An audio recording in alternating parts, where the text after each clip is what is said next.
जय हिंद साथियों टीवी 24 हिंदी की उपस्थिति इस वक्त गोरखपुर में है और देख सकते हैं ये है योगी राज बाबा गंभीरनाथ प्रेक्षा एवं सांस्कृतिक केंद्र गोरखपुर है।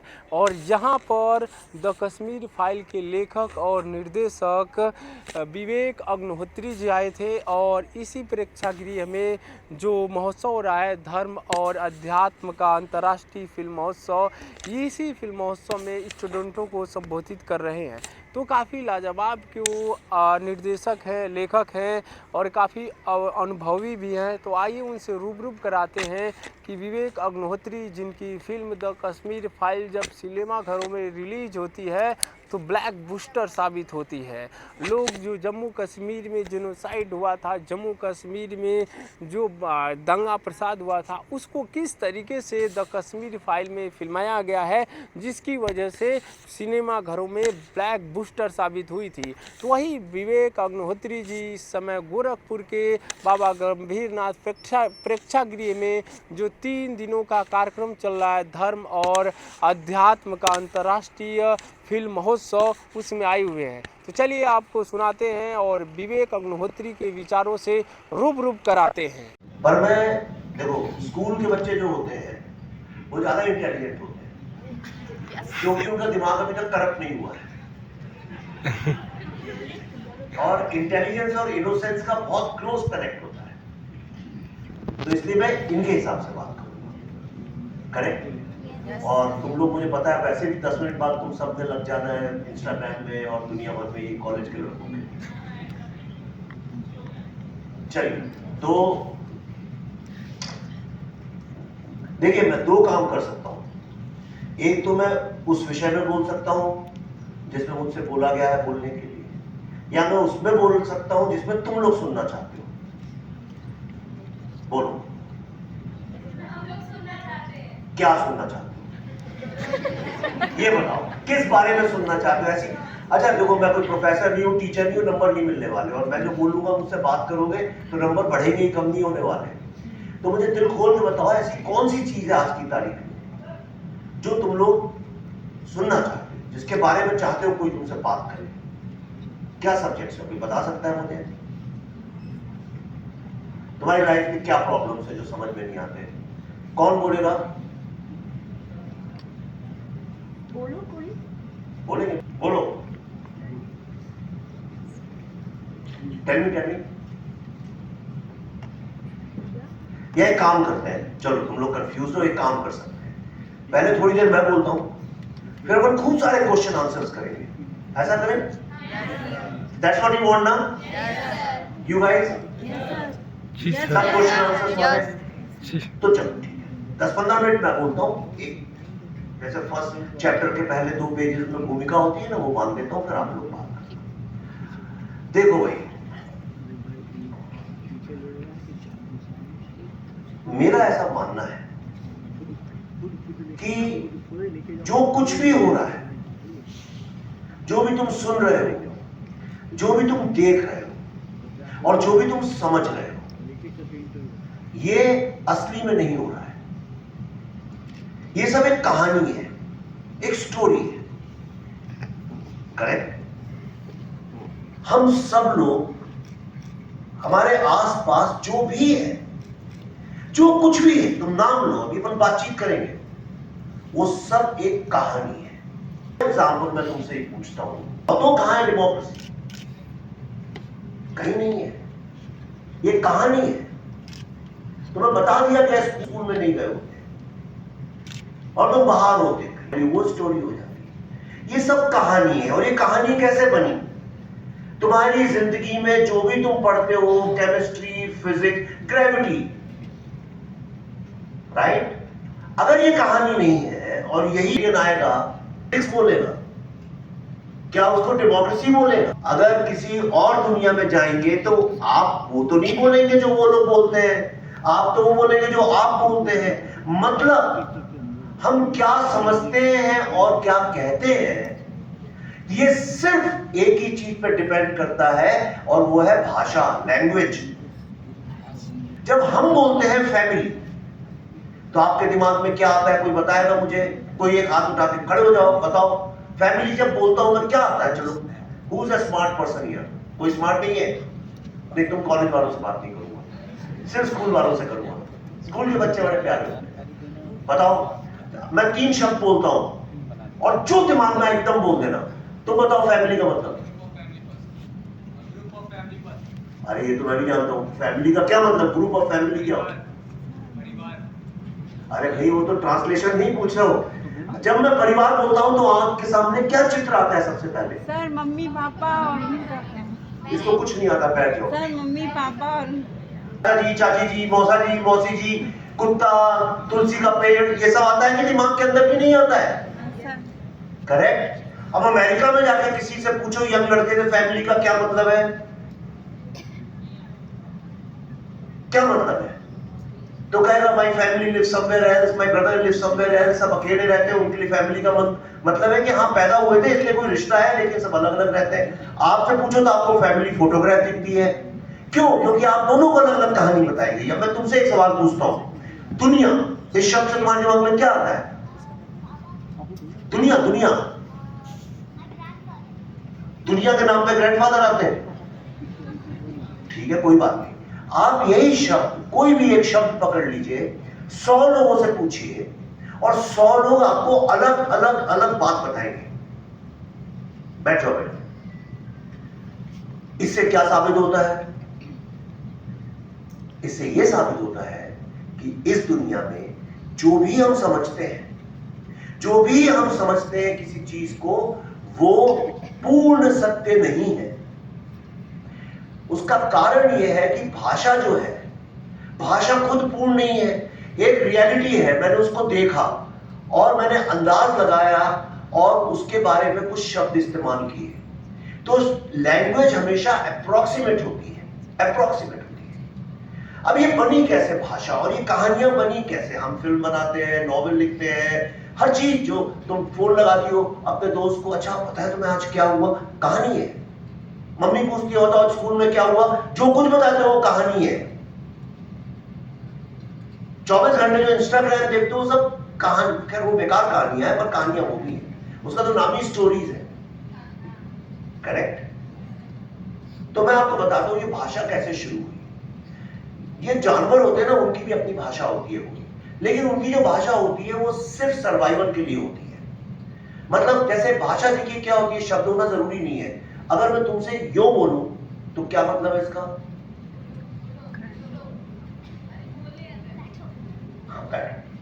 राइट। अगर मैं आपको यो करूं तो आप आ जाओगे, मैं यो करूं आप चले जाओगे, मैं यो करूं आप पानी दे दोगे मेरे को, मैं यो करूं तो भी पानी दे दोगे आप मेरे को।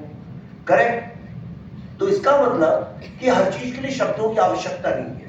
कुछ ऐसे सिंबल्स होते हैं, ऐसे सिग्नल्स होते हैं जिसका सबको मतलब समझ में आता है। जानवर को भी अगर यूं यूं यूं करो तो पास आने लगता है कुत्ता, उसको यूं यूं यूं यूं करो नहीं कहते भग भग भग भग तो चला जाता है। तो जो बंदर थे, सारे चिड़िया बात करती हैं, शेर बात करते हैं, लेकिन वो सिर्फ 2 चीज के बारे में बात करते हैं, खाना खाने के बारे में, और कोई उनसे बड़ा जानवर आ जाए, या तो शिकार में छोटा आ जाए या वो शिकार बनने वाले हो बड़ा जानवर आ जाए। तो जैसे बंदर थे, अब बंदरों ने क्या किया, उनकी अपनी एक भाषा थी। बंदर एक आवाज निकालते हैं तो जितने बंदर होते हैं वो पेड़ के ऊपर चढ़ जाते हैं, मतलब सामने से शेर आ रहा है या कोई बड़ा जानवर आ रहा है जो खा जाएगा उनको। और एक दूसरे तरह की आवाज निकालते हैं तो वो सारे के सारे जो हैं वो नीचे घास फूस में जाकर छुप जाते हैं, और ऐसे छुप जाते हैं कि सामने से कोई आए तो शिकार कर ले उसका। अब आप ये देखिए कि जब सारे बंदर बोलते होंगे एक दूसरे से कि भाई कुछ आवाज निकालते होंगे कि, तो सब समझ जाते थे शेर आ रहा है, तो सब ऊपर चढ़ जाते थे। लेकिन एक कोई शैतान बंदर रहा होगा, एक दिन उसने कहा यार शेर ही क्यों बोलूं, मैं बोलता हूं एक बहुत बड़ा शेर आ रहा है। तो लोग और जोर से भागे, तेजी से भागे और ऊपर चढ़ गए। किसी और ने बोला होगा एक बड़ा मरियन सा पतला सा शेर आ रहा है, और यहां से कहानियां बनाना शुरू हुआ। और ये सत्य है, ये साइंस है, मैं भी आपको एक कहानी की तरह बता रहा हूं। और जब इस तरह से जानवरों ने, खास तौर पे बंदरों ने, एक दूसरे के साथ अतिशयोक्ति, जिसको हिंदी में बोलते हैं एग्जैजरेशन, मतलब जो देखा उसमें अपना भी कुछ इमेजिनेशन जोड़ के बता दिया, तब वो चीज एक कहानी बन जाती है।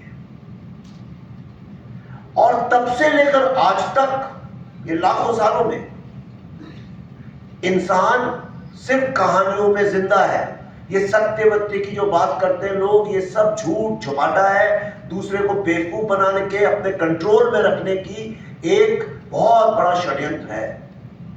सत्य इस पूरे विश्व में कोई नहीं बता पाया, और जिसको सत्य पता चलता है वो बुद्ध बन जाता है, फिर वो संसार में रह के बकवास नहीं करता।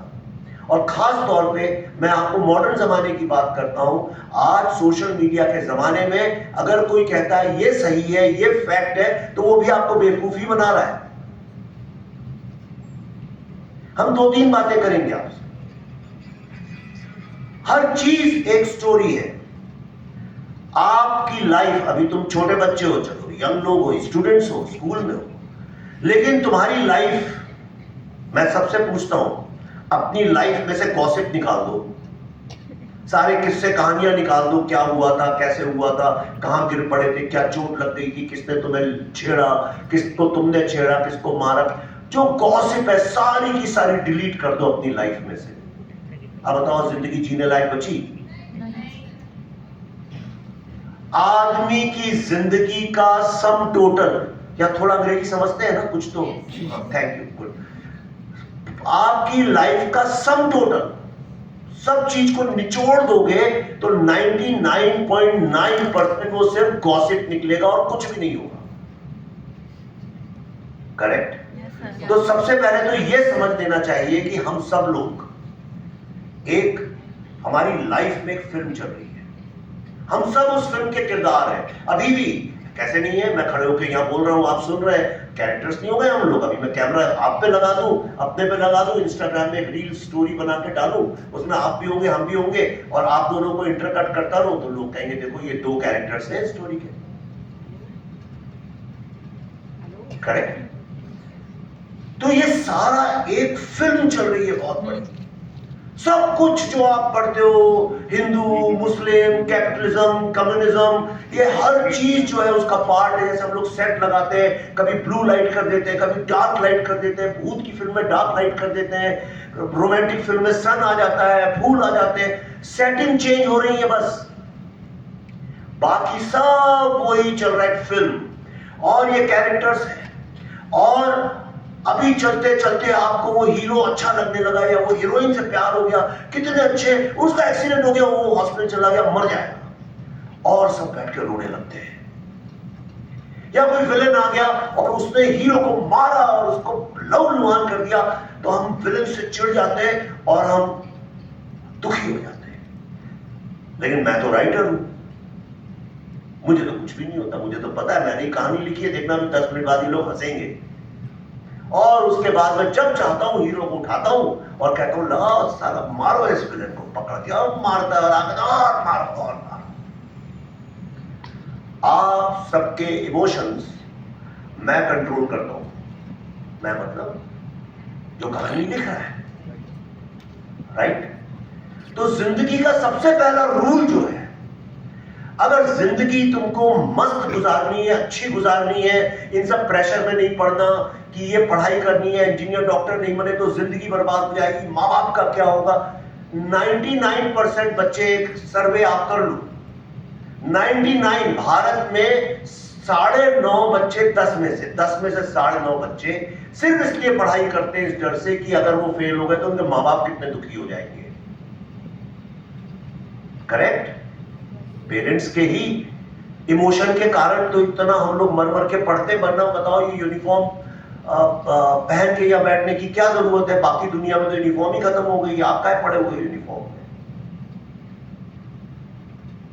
क्योंकि आपकी जिंदगी की कहानी कोई और लिख रहा है। चलो अभी स्कूल तक तो ठीक है। तो सबसे पहला रूल ये है, ये समझो कि कहानी कौन लिख रहा है।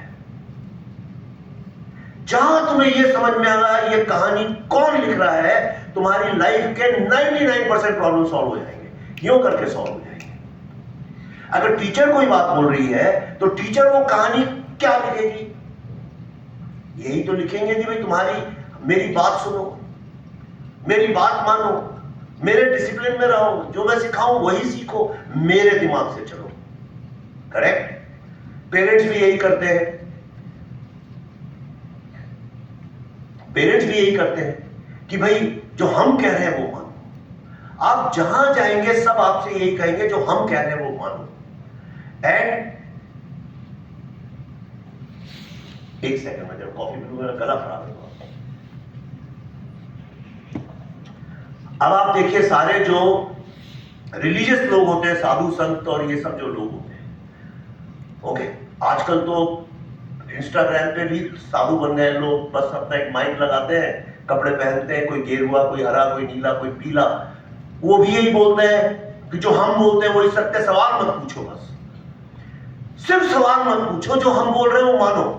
इस कहानी में तुम्हें कोई हीरो नहीं बनने देगा। इस कहानी में तुमको हमेशा एक साइड कैरेक्टर रखा जाएगा। जैसे नहीं होते हीरो के दोस्त, हीरोइन के दोस्त, हीरोइन हंसती है तो वो भी हंसते हैं, हाँ हाँ हाँ, और हीरोइन रोती है तो वो भी रो पड़ते हैं। देखा होगा हिंदी फिल्मों में कैसे होता है, हीरो हीरोइन के दोस्त कैसे होते हैं। उनकी अपनी थिंकिंग नहीं, उनका कुछ नहीं है, जो हीरो बोल रहा है और हीरो के पीछे खड़े रहते हैं हीरोइन के। मेरा कहना क्या है, तो मैं आपको आज 2-4 रूल्स बताऊंगा। तो रूल नंबर 1, अगर सक्सेसफुल होना है तो नंबर 1 ये पहचानो ये कहानी कौन लिख रहा है। और फिर सवाल ये पूछो कि वो कहानी जिसमें मैं हूं, वो कहानी कोई और क्यों लिख रहा है। क्यों भाई? कॉलेज के लड़के बच्चे क्या पढ़ रहे हैं आप लोग? क्या एक साथ में एक बोलो भाई, क्या? मास कम्युनिकेशन जी। क्यों पढ़ रहे हो?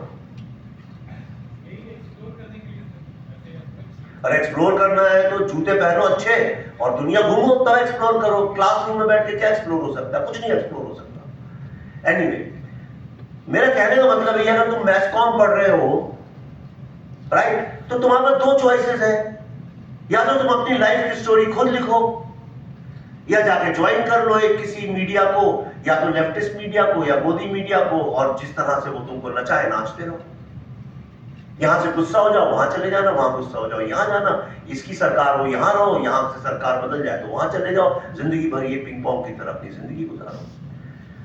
दुनिया में अधिकतर लोगों की जिंदगी ऐसे ही गुजरती है।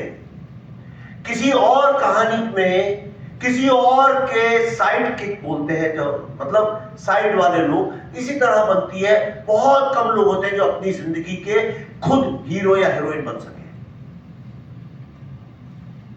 तो रूल नंबर 2, पहला क्या था? पहचानो कि ये कहानी है क्या। तुम लोग जो बैठे हो सब यूनिफॉर्म और टाई पहन के, यहां मैं तुम्हें बिगाड़ने नहीं आया हूं। मुझे पता है अगर टीचर होंगे तो मुझसे गुस्सा हो जाएंगे। बिगाड़ने नहीं आया हूं, पर मैं तुमको वो सच बताने आया हूं जो तुम्हें जिंदगी में कोई बताएगा नहीं। और इसलिए मैं तुमसे सच्ची बात बताना चाहता हूं। भले तुम वो करो जो मजबूरी में तुम्हें करना पड़ रहा है, लेकिन दिमाग में तुमको ये तो पता होना चाहिए कि एक दूसरा रास्ता भी है। जब चाहो उस रास्ते पर चल सकते हो। अगर रास्ता ही नहीं पता, अगर अपने घर से तुमको स्कूल जाने का एक ही रास्ता अगर पता है और कल को उस रास्ते पे कुछ हो गया, दंगा हो गया, एक्सीडेंट हो गया, तो तुम घर ही नहीं वापस जा पाओगे। इसलिए दूसरा रास्ता जानना बहुत आवश्यक है। और वो दूसरा रास्ता बताने के लिए मैं यहां खड़ा हूं तुम्हारे साथ। तो ये डिसाइड करो कि तुम्हारी जिंदगी की जो कहानी है वो कहानी है क्या। जैसे स्टूडेंट्स हैं आप, तुम्हारी सिर्फ इतनी कहानी है कि कुछ लोग ऐसा मानते हैं कि अगर तुम बहुत डिसिप्लिन्ड होगे, बहुत लॉयल होगे और पढ़ लिख के अगर 10 में से 10 नंबर लाओगे तो तुम्हारी जिंदगी बहुत अच्छी बन जाएगी। ऐसे ही बताते हैं ना तुम्हें? ये तो झूठ बताते हैं तुमको। अगर जिंदगी डिग्रियों से अच्छी बनती और फर्स्ट लाने से अच्छी बनती तो इस दुनिया में तो IIT, IIM ऐसे इंजीनियरिंग कॉलेज में कोई शराब भी नहीं पीता, नशा भी नहीं करता, फ्रस्ट्रेटेड भी नहीं होता, डिप्रेस्ड भी नहीं होता। सबके पास डिग्रियां हैं। जितने ये बड़े बड़े मल्टीनेशनल कंपनीज हैं, प्राइवेट कंपनीज हैं, जहां हजारों लोग काम करते हैं, या जो IIT, IIM की डिग्री लेके यहां से अमेरिका जाते हैं, गूगल में काम करते हैं, अगर वही जिंदगी की सक्सेस होती तो उनकी लाइफ तो कितनी अच्छी होती, किसी का डिवोर्स नहीं होता, बच्चों के साथ प्रॉब्लम नहीं होते, कोई बीमारी नहीं होती, डिप्रेशन नहीं होता, शराब नहीं पीते, ड्रग्स नहीं करते, कुछ भी नहीं करते और खुश रहते एकदम, किसी की बुराई नहीं करते। जो आदमी खुश है वो किसी के बारे में कुछ क्यों बोलेगा? जिंदगियां डिग्रियों फिक्रियों से नहीं बदलती हैं, जिंदगियां बदलती हैं एटीट्यूड से, जिंदगियां बदलती हैं क्रिएटिविटी से, जो कोई स्कूल में नहीं बताता। इस दुनिया में शायद ही कोई ऐसा स्कूल है, 100 में से 1 या 2 होंगे जो तुमको कभी भी ये बोले कि क्रिएटिव बनो। आपने किस टीचर ने आपसे बोला कि भूल जाओ फिजिक्स और केमिस्ट्री, क्रिएटिव बनो? नहीं बोलते। प्रॉब्लम ये है, हमको ये टाई सूट और यूनिफॉर्म पहना के, चोटियां 2 बना के, ऐसे रहो वैसे रहो, इतना डिसिप्लिन में इसलिए किया जाता है कि आप भी जब घर में कुत्ते और बिल्ली को लाते हैं उसको डिसिप्लिन करते हैं। इसलिए डिसिप्लिन करते हैं कि आपकी जिंदगी आसान हो जाए। ये नहीं चम्मन आए वो खाना मांग ले, चम्मन ने उसे बाहर जाना है, राइट? और हम इसलिए डिसिप्लिन करते हैं कि कुत्ते का हमारी लाइफ में एक रोल है। अगर वो कुत्ता हमारा एक रोल नहीं प्ले करेगा तो हम डिसिप्लिन नहीं करेंगे, हम कहेंगे भाड़ में जाओ। इसलिए करते हैं क्योंकि इस दुनिया में जो बहुत पैसे वाले हैं, कैपिटलिस्ट लोग, उनको कमाना है बहुत प्रॉफिट, और वो प्रॉफिट तभी कमा सकते हैं जब उनके पास लाखों लाखों डिसिप्लिन, लॉयल, यस सर बोलने वाले, ओबीडियंट, ट्रेन्ड लोग हो। इसलिए आपको बचपन से वो ट्रेनिंग दी जाती है कि धीरे धीरे धीरे धीरे धीरे। आपने कभी सोचा है क्या जरूरत है? भाई ये नियम कहां से बन गया कि 9 से 5 काम करना चाहिए? ये नियम आपने तो नहीं बनाया। काम करना है जब मन हो तब कर लो। आपको अगर कोई ये बोलता है कि भाई एक निबंध लिख दो, तो क्या 9 से 5 बैठ के ही लिखा जा सकता है? अगर किसी म्यूजिक डायरेक्टर से कोई बोले भाई चलो एक धुन बनाओ, तो क्या वो 9 से 5 ऑफिस जाके बनाएगा? दुनिया में कौन सी ऐसी अच्छी चीज है जिसको आज आप इस्तेमाल करते हैं जो 9 से 5 के बीच में बनी हो? एक चीज बताओ। ये धर्म 9 से 5 में बना था, ये डेमोक्रेसी 9 से 5 में बनी थी, ये म्यूजिक, हर चीज जो तुम्हारी जिंदगी में खूबसूरत है, वो हर चीज जो तुम पसंद करते हो, क्या वो 9 to 5 में बनी थी? 5 days a week में बनी थी? कोई भी चीज, तुम कुछ भी देख लो ऊपर से नीचे तक, ये बटन देखो जो तुम बंद करते हो, जो जूते की लेस देख लो, नेल पॉलिश देख लो, ये इयरिंग देख लो, किसने सोचा होगा यहां छेद करके कान में एक इयरिंग पहनाया जा सकता है? ये सब चीजें कैसे बनी? क्योंकि ये लोग किसी और की कहानी के पात्र नहीं थे, ये अपनी जिंदगी की कहानी खुद लिख रहे थे। मैंने भी सारी जिंदगी ये नौकरी करी, बड़े बड़े मैगी, कोका कोला, जिलेट, ऐसी बड़ी बड़ी कंपनी के, और मुझे भी लगता था अरे वाह कॉर्पोरेट एग्जीक्यूटिव, वर्कोहॉलिक, वीकेंड में भी काम करते हैं, मल्टीटास्किंग, ये ग्लोरीफाई किया गया है। वर्कोहॉलिक बीमारी है, हॉलिक अल्कोहलिक, वर्कोहॉलिक, समझ में आया? और लोग शाम से कहते हैं अरे क्या वर्कोहॉलिक आदमी है। कौन कहता है उनका मालिक? तुम्हें बुरा लगता है क्या अगर तुम्हारे घर में कोई नौकर आता है सफाई वफाई करने के लिए, और उसको अगर तुम 8 घंटे के पैसे देते हो लेकिन वो 12-12 घंटे काम करे, 16-16 घंटे काम करे, तुम्हें शिकायत होगी क्या? तुम तो कहोगे अरे देखिए साहब क्या नौकर है, isn't it? तो नौकर बन के अगर जीवन बिताना है तब तो सब माफ है, जो करना है करो। क्या है उसमें? भेड़े नहीं चलती है 10,000, पीछे खड़ा रहता है वो तो। दूसरा आपको एक चीज पता है, हाथी जो होता है, आपने देखा जो बड़ा हाथी होता है वो खड़ा रहता है और वो कहीं जाता नहीं है, किसी का अटैक नहीं करता है। कैसे होता है? क्योंकि वो उस हाथी को जब वो छोटा पैदा होता है उसके पांव में चेन की जंजीर बांध दी जाती है, लोहे की जंजीर, और वो जब भी कोशिश करता आगे जाने की तो उसका पांव अटक जाता है, और जब उसका पांव अटक जाता है तो धीरे धीरे वो सीख जाता है कि पांव में अगर कुछ महसूस हो रहा है तो आगे नहीं जाना चाहिए। जब वो बड़ा हो जाता है, जब उस शक्तिशाली बड़ा विराट हाथी बन जाता है, तब उसके पांव से लोहे की चेन निकाल ली जाती है और उसके बदले में सिर्फ एक पतला सा धागा, जैसे कपड़े में सिलते हैं ना जिससे, ऐसा एक कॉटन का धागा बांध दिया जाता है। लेकिन उसको लगता है कि जंजीर बंधी हुई है, इसलिए वो आगे ही नहीं जाता। ये साइकोलॉजिकल प्रॉब्लम है। इसी तरह से हम लोगों को भी बचपन से दिमागों को कंडीशन कर दिया जाता है। हमको कोई ये नहीं बताता है कि जो कुछ भी हमारे इर्द गिर्द चल रहा है ये कहानियां हैं, मोस्टली झूठी कहानियां हैं। ये कुछ लोगों ने साथ में बैठ के बना ली। जैसे मोहल्ले में अगर तुम गणपति की पूजा कर रहे हो, दुर्गा की पूजा कर रहे हो, कुछ लोग बैठ के रूल बना ले अपना। हर जगह के अपने रूल होते हैं। कोई कहता था हमारे घर के तो ये नियम है।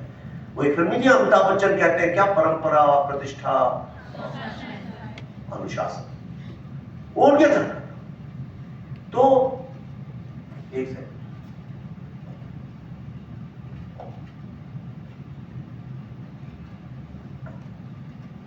तो जो मैं बताने की आपको कोशिश कर रहा हूं वो ये है कि आप सब जो कुछ हो रहा है ये कोई दुनिया में तय नहीं कर सकता क्या सही है क्या गलत है। अगर आप एक कंट्री में रहते हैं तो वहां के जो लॉज है उसको ना तोड़े, उससे आप ही की जिंदगी खराब हो जाएगी। इतनी तो आप में अकल होनी चाहिए। उसके अलावा जिंदगी में कोई रूल नहीं है, कोई लॉ नहीं है, कोई मोरालिटी नहीं है। क्या सही है क्या गलत है ये दुनिया में कोई तय नहीं कर सकता। जितने लोग आपको बोलते हैं ये सही है, उन सबसे पूछो क्या तुम सब कुछ सही करते हो? तो नहीं। लोगों को एडवाइस पता है क्या देनी है क्या सही है, क्योंकि एक गॉसिप का पार्ट है। ये तुम्हारी अर्ली एज है, यंग एज है, राइट? सारी जिंदगी तुम्हें झूठ ही सुनना है। तो क्यों नहीं एक काम करते हो आज? इसके पहले हम क्वेश्चन आंसर्स चालू करेंगे। एक काम क्यों नहीं करते हैं आप लोग? आज जब घर जाओगे रात को सोने के पहले आंख बंद करते 10-15 मिनट तो सोचते ही होगे। तो जरा ये सोचो कि अगर तुमको अपनी जिंदगी की कहानी लिखनी हो तो वो कहानी क्या हो, और जिसके हीरो या हीरोइन आप हो। क्योंकि लड़कियां ज्यादा है इसलिए हीरोइन बोल रहा हूं, वरना हीरो या हीरोइन जिसके आप हो। अब आप कहानी लिखो और देखिएगा वो कहानी बिल्कुल अलग होगी। और जब तक तुम्हारी कहानी में जरा भी अंश इस बात का है जो तुम्हारे टीचर्स या पेरेंट्स या दोस्त बोलते हैं, तब तक वो तुम्हारी कहानी नहीं है, राइट? वो किसी और की कहानी है। मैं किस्सा बताता हूं। होता क्या है अक्सर दुनिया में, हम क्यों, हमारे लिए क्या सही है और क्या सच है क्यों नहीं देख पाते। एक मुल्ला नसरुद्दीन करके नाम सुना है किसी ने? मुल्ला नसरुद्दीन का कुछ एक दो लोगों ने सुना है। मुल्ला नसरुद्दीन एक टर्की के एक, यूं समझ लो, खुद पे मजाक करने वाले मूर्ख टाइप के फिलोसोफर थे। बड़े हास्यपद कैरेक्टर है। तो उन्हें अपने गधा, उनके पास एक गधा था क्योंकि वो मिट्टी के घड़े बनाते थे मुल्ला नसरुद्दीन, तो बाजार में बेचने जाते थे, खड़ा था। तो गधे को उन्हें नहलाया धुलाया, धूप में उसको सेकने के लिए, धूप सेकने के लिए आंगन में बांध दिया और बाहर आके चबूतरे में बैठ गए। इसी बीच उनका पड़ोसी आया और पड़ोसी ने कहा, मुल्ला यार मेरे को जरा बाजार जाना है, कुछ सामान छोड़ दे, तुम्हारा गधा मिल सकता है क्या थोड़ी देर के लिए? तो मुल्ला बोले, नहीं यार वो गधा क्या है, मेरा साला आया था वो ले गया, गधा है नहीं। तो कहने पड़ोसी ने बोला अच्छा। वो मुड़ के जाने ही लगा कि पीछे से गधा रैंकने लगा। तो आया दौड़ के वापस, कहना मुल्ला तुमने तो कहा था कि गधा नहीं है, लेकिन गधा तो रैंक रहा है। कहना देखो भाई तुम्हारे पास दो ही चॉइसेस है, या तो तुम मेरी बात मान लो या गधे की बात मान लो। किसकी बात मानोगे? तो अक्सर ये होता है कि हमें ऐसा लगता है जो आदमी पढ़ा लिखा है उसकी बात मान लेनी चाहिए, पर ऐसा कुछ भी नहीं है। कई बार जीवन के जो जवाब है उसके लिए कोई पढ़ाई लिखाई की जरूरत नहीं होती है। जिंदगी किताबों से नहीं चलती है, जिंदगी इमोशन से चलती है, भावनाओं से चलती है। जिंदगी चलती है रिश्तों से, जिंदगी चलती है अनुभव से, जिंदगी चलती है स्वयं के कुछ सपने देखने से। जिंदगी खूबसूरत बहुत छोटी छोटी चीजों से बनती है, बहुत ही छोटी छोटी चीजों से बनती है। आप गोलगप्पा खा रहे हो और खाते खाते या पहुंचा और टूट गया अगर वो, और तुम पार्टी में जा रहे हो, सारे कपड़े खराब हो गए, ये तुम्हें जिंदगी में मरते दम तक याद रहेगा। बड़ी बड़ी बातें भूल जाओगे। इसलिए मैं बार बार बोलता हूं, और ये बात बहुत ज्यादा लोगों को अच्छी भी नहीं लगती है, कोई भी जो अथॉरिटी के साथ बात करे, मैं अभी जो मैं बोल रहा हूं भूल जाना इसको थोड़ी देर बाद, जो अच्छा लगे रख लेना, जो अच्छा नहीं लगे फेंक देना उठा के। कोई भी जो अथॉरिटी से बोलता है कि यही सही है, तुम सवाल नहीं पूछना, वो आदमी तुम्हारा सबसे बड़ा दुश्मन है, चाहे भगवान क्यों ना हो। अगर भगवान भी कहता है कि सवाल मत पूछो, जो लिखा है किताब में मान लो, यही रीति होती है, ये रिवाज होता है, ऐसे ही सही होता है। कोई राजनेता बोले मुझे ही सब पता है, यही सही है, टीचर बोले, किताबें बोले, परिवार वाले बोले, बड़े भाई बोले, कोई भी अगर ये बोलता है यही सही है, तुम्हें सवाल पूछने का हक नहीं है, वो ही तुम्हारा सबसे बड़ा दुश्मन है, वो तुम्हारी कहानी का विलेन है। और हम खुशकिस्मत हैं कि हम ऐसे देश में पैदा हुए हैं जिसकी फिलॉसफी, मैं धर्म नहीं बोल रहा हूं, दोनों अलग चीजें आप समझ लेना, हिंदू फिलॉसफी और हिंदू रिलीजन ये दोनों बहुत अलग चीजें हैं। बल्कि देखा जाए तो जो आज की तारीख में हिंदू धर्म जिस तरह से प्रैक्टिस किया जा रहा है वो तो उसके एकदम विपरीत है। हिंदू फिलॉसफी का सबसे बड़ा दुश्मन हिंदू धर्म ही है,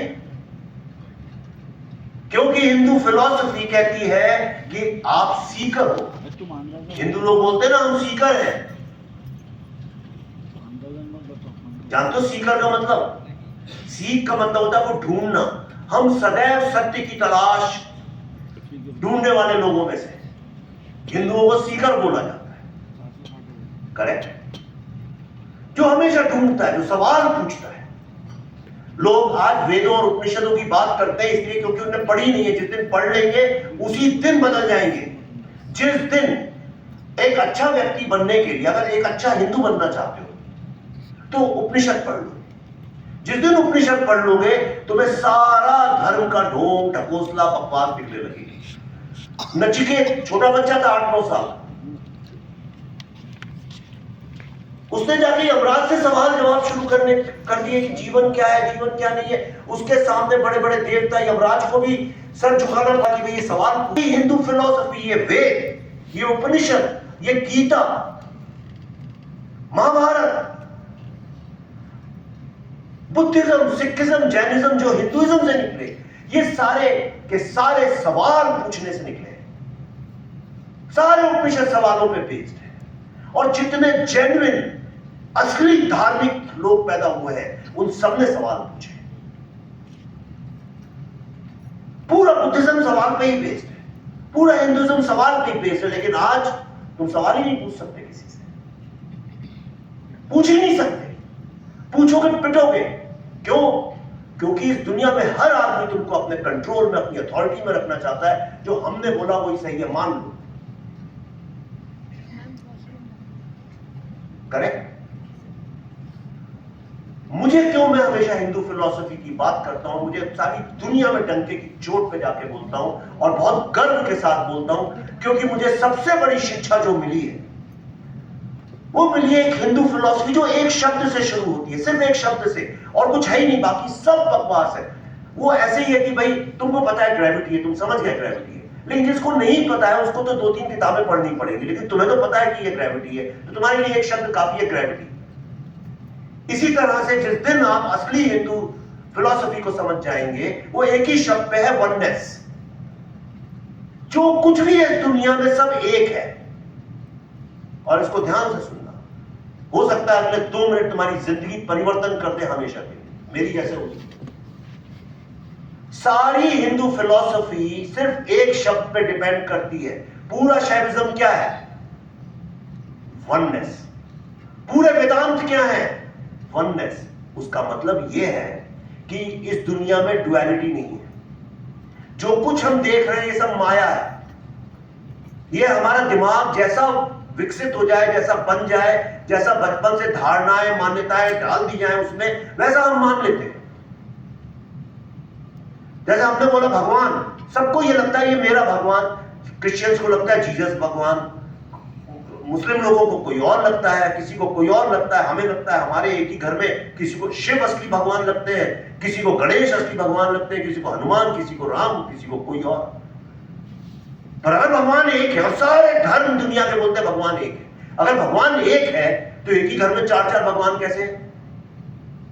और जब हिंदू लोग सोचते हैं भगवान के बारे में, तो क्या कभी ऐसा सोचते हैं कि हमारे जो भगवान है वो सऊदी अरेबिया में भी किसी बच्चे को बचा रहे हैं? ऐसा तो दिमाग में नहीं आता। मतलब हमने अपने दिमाग में बांट रखा है और हम कहते हैं हम ही सही हैं। हिंदू फिलॉसफी वननेस की बात करता है। मैं आपको एक सिंपल एग्जांपल बताता हूं। ये जो रखी है टेबल, ये जो सामने, ये क्या है? बताओ, कौन बताएगा ये क्या है? क्यों? क्योंकि वो ऐसा एक सामने बना है, एक ऐसे बना है, इसलिए पोडियम है। लकड़ी नहीं है ये, लकड़ी है ना। इसका सोर्स क्या है? ये जो मेरे हाथ में ये क्या है? कड़ा नहीं है ये। अरे ये तो चांदी है भाई, कहां से कड़ा है? तो चढ़ी नहीं, क्या मैटर? हाँ, तो धातु है। कहां से निकली धातु? जमीन से निकली। करेक्ट। तो सोर्स क्या हुआ इसका? राइट। इसका भी वही हुआ। तो सोर्स अगर सबका एक ही है, तो सिर्फ हम उसको, चूंकि हमने नाम दे दिया, उसको एक शेप दे दिया और एक क्वालिटी दे दी, तो हमने कहा ये चीज अलग है। अब कुर्सी, उसी लकड़ी को काट के मैंने कुर्सी बना दी, एक टेबल बना दी। अब आप कहते हो दो चीजें हो, एक कुर्सी है, एक टेबल है। देखा जाए तो वही लकड़ी। अगर मैं वापस जाऊं, फिल्मों में देखा होगा आपने, फिल्म शुरू होती है और लास्ट में वो हीरो कुछ याद नहीं तो फ्लैशबैक में दिखाते हैं, छोटे पूरा पीछे का दिखा देते हैं मेमोरी। तो आप कहते हैं अरे हम सोच रहे थे ये चार चीजें अलग थी, तो एक ही निकली। Correct, right. तो पूरी दुनिया क्या है? कहानी है। ये कहानी है जिसमें कुर्सी अलग है और जिसमें टेबल अलग है। दो कुर्सियां बना दी गई। आपने बोला ये मेरी कुर्सी है, ये तुम्हारी कुर्सी है। अब उस कुर्सी के लिए लड़ो, लेकिन अल्टीमेटली वो सब एक है। मुझ में और तुम में कोई फर्क नहीं है। मैं भले स्टेज पे खड़ा हूं, आप नीचे, कोई फर्क नहीं है। फर्क है कहानियों का। आप जो कहानी सुन रहे हैं, आपको किसी ने यह बता दिया है कि यही एक कहानी है दुनिया में और कोई कहानी नहीं है। करेक्ट। अगर समझो, क्योंकि गोरखपुर में धार्मिक जगह है, अगर समझो एक सऊदी अरेबिया की लड़की इस लड़की से बात करे, दोनों लोग बिना जाने हुए कि किससे बात कर रहे हैं, जो आजकल होता भी है, तो इनका तो झगड़ा ही हो जाएगा, आपस में लड़ बनेंगे ये दोनों। ये कहेगी भगवान तो करोड़ों होते हैं, वो कहेगी नहीं एक ही होते हैं, क्योंकि उसने वो कहानी सीख ली है और आपने दूसरी कहानी सीख ली है। अब आप दोनों अपनी कहानियों को लेकर लड़ रहे हो, लेकिन सत्य कुछ और है। तो सत्य का कहानी से कोई लेना देना नहीं है। जो भी आपको बोलता है इस रास्ते चलोगे सत्य मिलेगा, वो गलत बोल रहा है। कोई रास्ता ऐसा नहीं है जो सत्य की तरफ ले जाए, क्योंकि सत्य कोई चीज या जगह नहीं है जो दूर कहीं पे है। यहीं बेवकूफ बनाते हैं ये पाखंडी लोग आपको, साधु पोंगा टाइप के, जो झूठे होते हैं, झूठे मुल्ला, झूठे प्रीस्ट, झूठे साधु, यही तो बेवकूफ बनाते हैं। या आपको बताते हैं कोई ऐसी जगह है कहीं पे, जहां जाओ तो सिद्धि मिल जाती है, जहां जाओ तो सत्य पता चल जाता है, जहां जाओ तो ये हो जाता है। ऐसा कुछ नहीं है, क्योंकि जो सत्य है वो यहां है जहां तुम हो। तुम ही सत्य हो। जिस दिन तुम्हारी सांसें बंद, कौन सा सत्य, कौन सा सत्य? क्या अच्छा, क्या बुरा, क्या सक्सेस, क्या अनसक्सेस? करेक्ट। पैसे में सुख है, ये कहानी तभी तक अच्छी लगती है जब तक गलत आदमी से शादी ना हो जाए। फिर अरबपति से भी शादी हो जाए, लेकिन आदमी अगर कमबख्त है तो वही आपको बुरा लगने लगता है पैसा। आपको एक तरफ वो लोग भी मिल जाएंगे जो पैसे की बड़ी तारीफ करते हैं, और ऐसे भी मिल जाएंगे जो दरिद्रता की भी तारीफ करते हैं। कहते साहब देखो, गरीब आदमी कितना भी गरीब हो लेकिन रात को सोता है तो चैन से सोता है। झूठ है ये सब। कभी उससे पूछा वो कितने चैन से सोता है? पूछो उसे, ठंड में जब वो फुटपाथ पर पड़ा रहता है, क्या चैन है उसको? आइए कभी हमारे गरीब खाने में। ये गरीब तो कभी नहीं बोलता ऐसी बात, रईस लोग बोलते हैं। देखा है आपने? गरीब कभी नहीं बोलता है हमारे गरीब खाने में। जो अरबपति होगा, करोड़पति, साहब आइए तो कभी हमारे गरीब खाने में। झूठ। लोग कहते हैं हमें गरीब पे बड़ी दया आती। गरीब पे किसी को दया नहीं आती। अगर इतनी दया आती होती तो इस दुनिया में 90% गरीब कैसे होते? अगर इतनी दयालु है ये दुनिया, इतनी दयालु है कि गरीबों पे इतनी दया करती है। तो मुझे एक बात बताइए कि इतने गरीब हैं क्यों फिर? ये दया किस काम की जिससे किसी का फायदा नहीं हो रहा? ये झूठ है, ये कहानी है। हम जो कुछ कर रहे हैं इस देश के युवा और बच्चों के भविष्य के लिए कर रहे हैं। हर नेता, मैं जब से पैदा हुआ हूं मैं सुनता आया हूं, हर नेता, गली कूचे का नेता, देश का नेता, इंटरनेशनल नेता, सब लोग यूथ और औरतों की बड़ी बातें करते हैं, महिलाओं की बहुत बात करते हैं। कौन करता महिलाओं की बात? आदमी करते हैं, औरतें बहुत कम करती हैं। ये मेल लीडर्स होते हैं, वही औरतों की ज्यादा बात करते हैं। और जितना आदमी बुढ़ा होता जाता है उतना ज्यादा बच्चों की बात करने लगता है। देश का भविष्य इनके हाथ में। देश का भविष्य बच्चों के हाथ में कैसे जब सकता आपके हाथ में?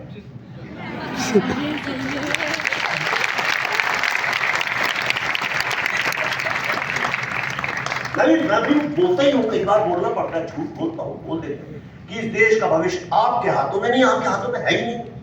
कोई चाहता भी नहीं आपके हाथ में आए,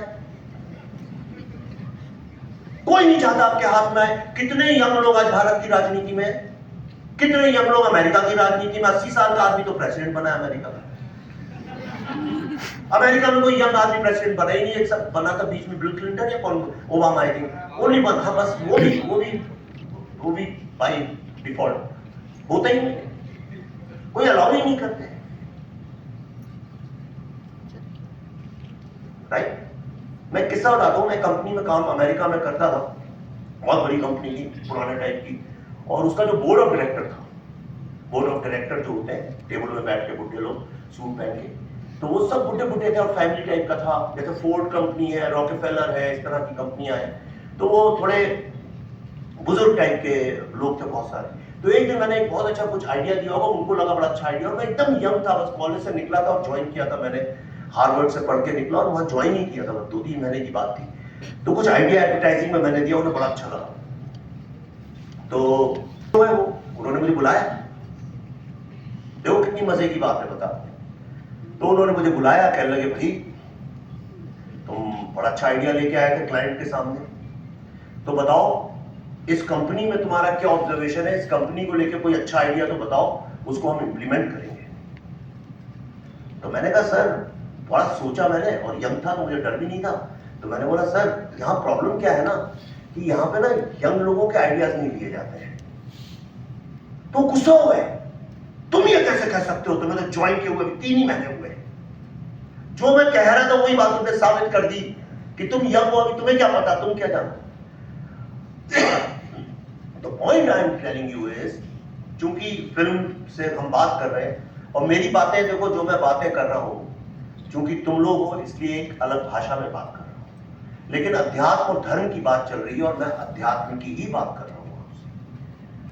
चूंकि मैं उस भाषा में बात नहीं कर रहा हूं अध्यात्म की, तुम लोग समझ नहीं पाओगे, लेकिन जो मैं बोल रहा हूं यही बुद्धा ने भी बोला है, जो मैं बोल रहा हूं यही कृष्ण और शिवा ने भी बोला है, और जो मैं बोल रहा हूं यही दुनिया के हर बड़े संत साधु ने बोला है।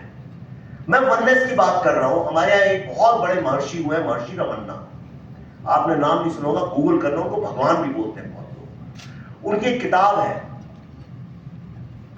ईश्वर क्या है, सत्य क्या है, उसके ऊपर, उसमें सिर्फ शुरू के 1 पन्ने में 2-3 लाइन लिखी है, बाकी 200 पन्ने ब्लैंक है। वो बाकी ज्यादा नहीं करते थे। एक बार बीबीसी के कुछ रिपोर्टर्स आए और उन्होंने पूछा कि महर्षि रमन्ना से कि महर्षि, हाउ टू ट्रीट अदर्स, मतलब जो और लोग हैं उनको कैसे व्यवहार करना चाहिए, हाउ टू ट्रीट अदर्स।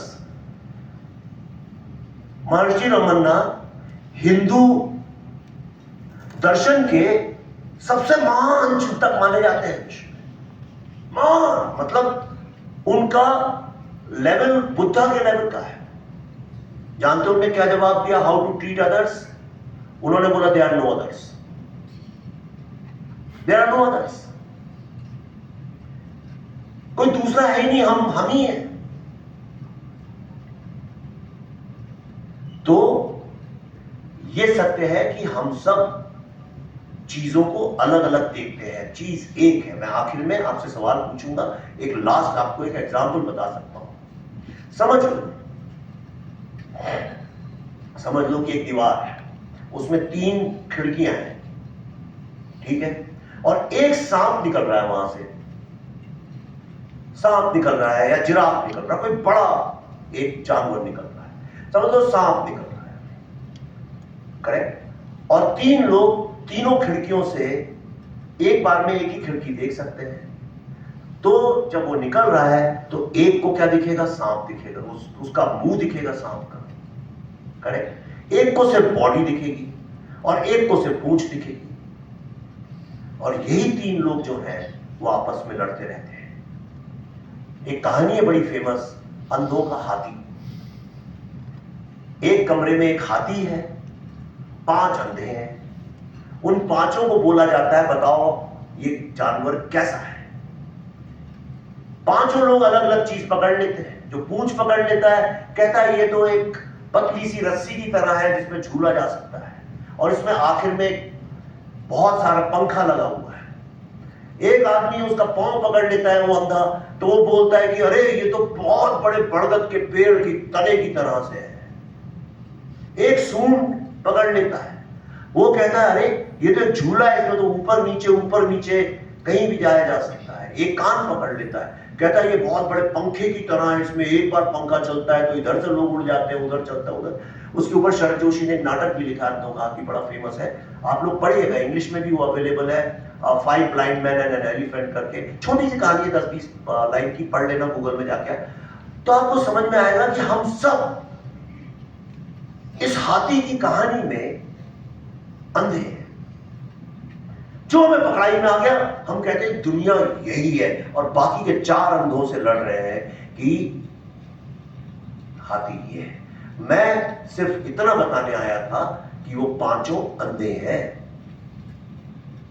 उनमें से किसी की बात ना तो प्रमाणित है ना सत्य है, और उनमें से एक अंधा 4 अंधों से बोलता है जो मैं बोल रहा हूं उसको मानो क्योंकि ताकत मेरे पास है, सवाल मत पूछो। वही आपकी कहानी का सबसे बड़ा विलेन है। जब तक पांचों अंधे ये मानने के लिए तैयार हैं कि हम पांचों अंधे हैं, तब तक कोई समस्या नहीं है। जहां कोई एक आदमी कहता है कि मैं जानता हूं हाथी क्या है, उस आदमी से हमेशा दूर रहो, क्योंकि सवाल पूछना ही जिंदगी जीने का सही तरीका है। कुछ भी जानने का वही सही तरीका है। अपनी खुद की कहानी लिखने का वही एकमात्र तरीका है। कीप आस्किंग, और मरते दम तक you have to have a mantra. मैं हमेशा लिखता हूं आई डोंट नो। कोई शर्म नहीं आनी चाहिए ये बोलने में कि मुझे नहीं पता। अगर नहीं पता तो इसका फायदा यह है कि पता चल जाएगा, लेकिन अगर पता चल चुका है तो तुम्हें तो फिर दुनिया का अंत हो गया। तो मानने वाले मत बनो, जानने वाले बनो, और इस मंत्र को लेके आगे बढ़ोगे, हमेशा successful. Now we can ask question. अगर हम माइक दे दे कोई उन लोगों को, बच्चों को, तो अब जिसको जो सवाल पूछना है, कितना टाइम है केपी, और हाउ मच टाइम भी है? 15 मिनट। तो 15 मिनट में जो सवाल पूछना है पूछे।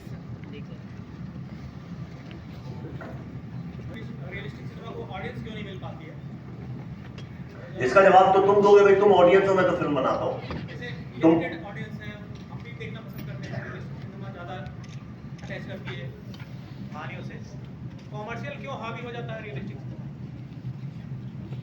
देखो ऐसा है, वो कमर्शियल सिनेमा नहीं है जहां पे पैसे का आदान प्रदान चालू हुआ। तुमने जहां पे 2 रुपए दो चाहे 2 लाख रुपए दो, जहां तुमने चवन्नी लेके भी कोई चीज देखने की कोशिश की, वो कमर्शियल हो जाता है। ठीक है, पर जरूरी थोड़ी है कि हर चीज जो है वो करोड़ों में बिकती हो। ये कोई आवश्यक नहीं है कि ये बहुत ज्यादा बिकता है तो इसका मतलब क्या हुआ, राइट? इसका कोई मतलब नहीं। दुनिया में हर तरह के लोग हैं। चाट की दुकान पे अगर सब लोग खड़े हुए हैं, इसका मतलब ये थोड़ी है कि आप हेल्दी खाना बेचना बंद कर देंगे। दोनों की आवश्यकता है, लेकिन अभी हमारी आ रही है फिल्म रियलिस्टिक डेली फाइल्स, करना उसको प्रमोट। आप ही की फिल्म है, मेरी थोड़ी है। Anybody school. अच्छा, द डेली फाइल्स आपको जो भी पार्टीशन के बारे में बताया जाता है, इंडिया का जो पार्टीशन हुआ था वो क्यों हुआ था, उसका रियल रीजन हमेशा छुपा दिया जाता है, करेक्ट? तो उसके बारे में it is going to open your eyes कि जो पार्टीशन जिस रीजन से हुआ था, कहीं ऐसा तो नहीं कि वो रीजन अभी भी हमारे आसपास चल रहा हो। कहीं ऐसा तो नहीं वो पार्टीशन अभी भी चल रहा हो। आप देखिए, आपको बहुत मजा आएगा। It's a very entertaining, very interesting film, and एक ऐसा ट्रूथ आपके सामने लाएगी जो जनरली जो वामपंथी लोग होते हैं वो आपके सामने कभी आने नहीं देंगे। ओके, तो this will open your eyes and you can ask your parents to take you and see it. It will come in August, September I think it will come. Teachers Day पे करते हैं release, best रोज छुट्टी होती है चले जाना। Anybody else? यार बच्चे क्यों नहीं पूछ रहे, सब बड़े लोग, तुम्हें तो यार आधे से अधिक जवाब बताओ। हाँ यस, आऊंगा। हम लोग जानने से मतलब कि ये सब होगा, सब कुछ होगा। हम बच्चे से धोखा नहीं, माया बोलो इसको। हाँ माया, हम लोग उसके पीछे जाते हैं। आपने कहा कि हम लोग सीकर सत्य के बारे में जाए, उसको ढूंढने वाले बने। लेकिन अगर हम ढूंढने वाले बनने लगे तो फिर हम लोग बस धक्का ही खाएंगे। आप भी अगर सिर्फ ढूंढने वाले बने होते तो शायद आपका भी कुछ और ही होता।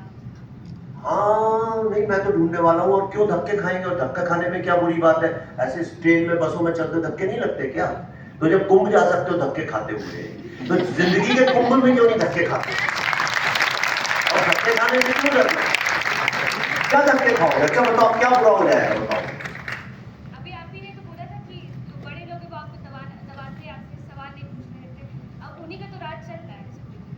अरे तो बड़े हो, तुम बड़े बन जाओगे, वो नहीं रहेंगे इस दुनिया में, तुम अपना राज चलाओ। एक नई, देखो यार एक बात तो है कि मैं सारी दुनिया मैंने घूमी है, और मैं बताऊं इंडियन बच्चे जो हैं, बच्चे मतलब अप टू कॉलेज, उनका एक बहुत बड़ा एडवांटेज है इस दुनिया में। उनका मालूम क्या एडवांटेज है कि वो इमोशनली उस लेवल के डिस्टर्ब नहीं है जिस लेवल पे आज वेस्ट यूरोप अमेरिका के बच्चे हैं। उनको ये तो पता है, आपको ये तो सिक्योरिटी, कल को कुछ जिंदगी में गड़बड़ हो गया तो घर वापस जा सकते हैं, माँ बाप तो रखेंगे, खाना खिलाएंगे, हम मर नहीं जाएंगे भूख से, ये तो आपको पता है। अमेरिका में तो यह हाल है कि अगर आपकी जिंदगी में कुछ गड़बड़ हुआ तो आप फुटपाथ में होमलेस मिलोगे। तो ये बहुत बड़ा एडवांटेज है। दूसरा क्या बहुत बड़ा एडवांटेज है कि आप लोग चूंकि बाय डिफॉल्ट हमारी पॉलिथिस्टिक सोसाइटी, पॉलिथिस्टिक मतलब हम बहुत, अरे मानना है भगवान को मानो, सही है, नहीं मानना है तो भी मत मानो, क्या फर्क पड़ता है, करेक्ट। ये जो एक फेथ है हमारा कि अल्टीमेटली सब हम मॉडर्न वर्ल्ड में, आज इंटरनेट की दुनिया में बहुत बड़ा एडवांटेज है। मैं चाहता हूं कि भारत के जो यंग बच्चे, देखो मैं खुद यहीं पढ़ा हुआ, मैं भी मिडिल क्लास घर से आता हूँ, छोटे, मैं भी टीचर नहीं बैठा हूँ, कोई ऐसा नहीं है कि मैं कोई स्पेशल हूँ। मुझे सबसे अधिक चीज जो दुखी करती है वो ये करती है कि हमारे जितनी लड़कियां हैं, बच्चियां, उनको सिखा दिया जाता है कंधे ऐसे करके चलना। इसलिए इंडियन लोग, बच्चे, यंग लोग जहां भी दुनिया में जाते हैं ऐसे जाते हैं। आप देख लीजिए जितने बैठे, मैं देख रहा हूं इतनी देर से, सब ऐसे हैं। यही बाहर के बच्चों के ऐसे बैठे, बताओ क्यों? बचपन से जो ये एहसास दिला दिया गया है कि तुम लड़की हो, तुम्हें ऐसे रहना चाहिए, वैसे करना चाहिए, वो करना चाहिए। यही तो ताकत बन जाती है गुंडों की, जिन्हें वो लड़कियां तो डरी डरी रहती है, तो और डरा दो उनको, राइट? बिल्कुल नहीं डरना चाहिए किसी से दुनिया में, और लड़कों की भी यही समस्या है। ऐसे तो बड़े हीरो बनते हैं, शेर खान बनते हैं, लेकिन जहां कोई गोरा आया, अंग्रेज आया, ऐसे झुक जाते हैं सारे। ये जितने लड़के यहाँ चौड़े बन के बैठे हुए हैं, मैं लिख के देता हूं, अभी कोई मिस्टर जॉन या मिस्टर टॉम यहाँ खड़े हो जाए तो ये हकलाने लगेंगे सवाल पूछने के लिए। तीसरी बात, भारत के मिडिल क्लास छोटे शहर के बच्चों का सबसे बड़ा प्रॉब्लम जो है, जो मेरा भी था, आपका भी होगा, वो है अंग्रेजी। आधी जिंदगी तो भारत के बच्चों की जिंदगी अंग्रेजी से लड़ाई लड़ते हुए निकल जाती है। इसीलिए आप देखिए, जब इंडियन आदमी किसी को यह मनवाना चाहता हो कि वो सच बोल रहा है तो फटाक से अंग्रेजी बोलने लगेगा, करेक्ट। एक वीडियो आज सुबह मैं देख रहा था, कल कोई वहां दिल्ली में हड़ताल चल रही थी, कुछ लड़कियां बैठी हुई थी, तो उनसे पूछ लिया किसी ने, आप ये हड़ताल में क्यों बैठी? उसको पता ही नहीं था हम क्यों बैठे हुए, पर उसको लगा हम झूठे भी ना लगे, तो जब वो बहुत फंस गई और बड़ा वो हो गया। आप देखिए ना, बड़ा फेमस है, कल वक्फ बोर्ड को लेके कुछ चल रहा था, तो वही तो अंग्रेजी बोलने लगी, उसे अंग्रेजी आती भी नहीं थी, बस अंग्रेजी के ऊटपटांग शब्द बोलने लगी, you know, I, me, you, what, ऐसा करके बोलने लगी। आप बस में देख लीजिए, ट्रेन में देख लीजिए, सड़क पे कभी झगड़े हो जाते हैं जब लोगों के, कोई ये बताना चाहता हो कि मैं ही ज्यादा सही हूं, अंग्रेजी बोलने लगता है। हमें ऐसा क्यों लगता है जो अंग्रेजी, ये सबकॉन्शियस प्रॉब्लम है, हमें ऐसा लगता है जो अंग्रेजी बोल रहा है वो सही बोल रहा हूं। करेक्ट? बकवास है। जितना अच्छा आप अपनी मातृभाषा में बोल सकते हैं ना, उतना अच्छा किसी भाषा में नहीं बोल सकते। और अब तो दुनिया में ये सब खत्म हो गया है। मैं तो बहुत अंग्रेजी बोलता हूँ, मेरी तो किताबें भी अंग्रेजी में, मेरा 99% काम, पर अब तो मैं दुनिया में कहीं भी जाता हूँ बेधड़क होकर जिस भाषा में बोल रहा हूँ बोलो, ट्रांसलेट करते हैं। करेक्ट? तो सबसे पहले ये मानना कि हमारी भाषा जो है वो सही है। हम सत्य, किसी भी भाषा और सत्य की कोई भाषा भी नहीं होती, वैसे ही समझ में आ जाता है कौन सही बोल रहा है। Anybody else? कोई और? हाँ, अरे मुझे तुम्हें पता भी नहीं है, मैं तो 20 साल की 21 साल की उम्र तक, जब तक दिल्ली नहीं गया था भोपाल से, मुझे तो अंग्रेजी का एक सेंटेंस बोलना नहीं आता था। तो जब मैं गया वहां पढ़ने, IMC में सारी लड़कियां ही लड़कियां थी, वहां 21 लड़कियां थी 25 स्टूडेंट्स में से, और सब बड़े बड़े घरों से आती थी अंग्रेजी वाली। तो मैं जब वहां पहुंचा, मुझे पहली बार किसी ने बोला so what's up, how are you dude, ऐसा कुछ बोलते, मैं तो नर्वस हो, मुझे जवाब ही नहीं सूझा। मैं 2 दिन तक तो कहीं सामने मिल ना जाए ये सवाल पूछ लिया। पर हार्वर्ड में मैं अंग्रेजी बोलने के कारण थोड़ी गया था, हार्वर्ड में तो मैं अपनी इंटेलिजेंस के कारण गया था, उसका भाषा से कोई लेना देना नहीं। पर इसलिए गया था कि उस वक्त में इंडिया में इंस्टीट्यूट ही बहुत कम थे, इतनी पढ़ाई की सुविधा नहीं थी, तो इसलिए गया था।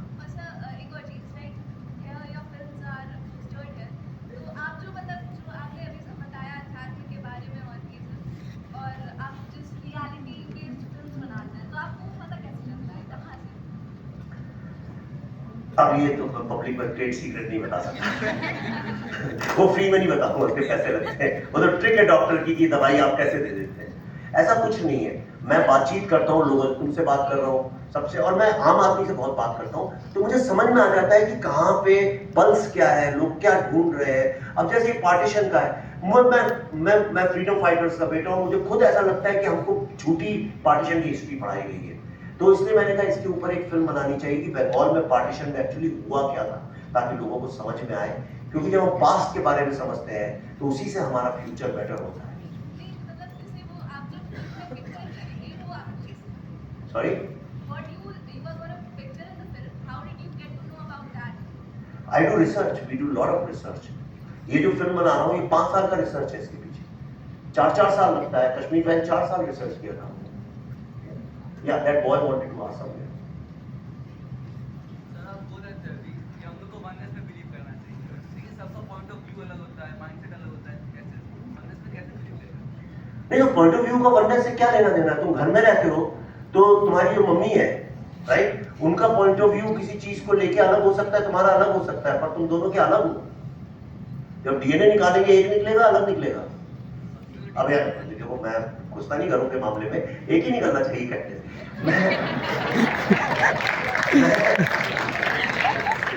मेरा कहने का मतलब ये है, वननेस का मतलब ये नहीं है कि हम दोनों चिपके हुए एक दूसरे से और एक शरीर बन गए, राइट। वननेस का मतलब ये है जब हमको ये समझ में आ जाएगा कि हम सबका सोर्स एक ही है, राइट। तो पॉइंट ऑफ व्यू अलग होने में कोई प्रॉब्लम नहीं है। एक जंगल में जब हम जाते हैं, अलग अलग तरह के पेड़ हो सकते हैं वहां पे, लेकिन जंगल तो एक ही कहलाता है ना।